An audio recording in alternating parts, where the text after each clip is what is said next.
நிலையில் நகர பகுதியில் மாம்பழ குடோன்களில் அனுமதிக்கப்பட்ட எத்திலீன் ரைப்பனர் வேதியியல் பொருளை பயன்படுத்திய முறை தவறாக இருந்ததால் சுமார் 1 லட்சம் மதிப்பிலான 1.25 டன் மாம்பழம் பறிமுதல்.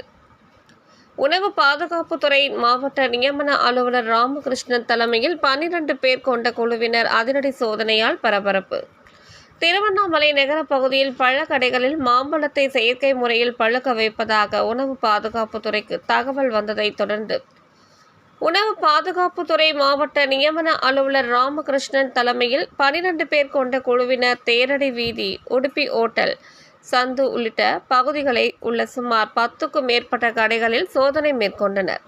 சுமார் 1 லட்சம் மதிப்பிலான 1.25 டன் மாம்பழத்தில் அனுமதிக்கப்பட்ட எத்திலீன் ரைப்பனர் என்ற வேதியியல் பொருளை பயன்படுத்திய முறை தவறாக இருந்ததால் அந்த கெமிக்கல் நேரடியாக மாம்பழத்தின் மீது பட்டு மாம்பழத்தின் தன்மை மாறி அதனை உட்கொள்பவர்கள் உடல் உபாதைகள் ஏற்படும் என்பதால் பறிமுதல் செய்யப்பட்டு இருப்பதாக உணவு பாதுகாப்புத்துறை மாவட்ட நியமன அலுவலர் ராமகிருஷ்ணன் செய்தியாளர்களிடம் தெரிவித்தார்.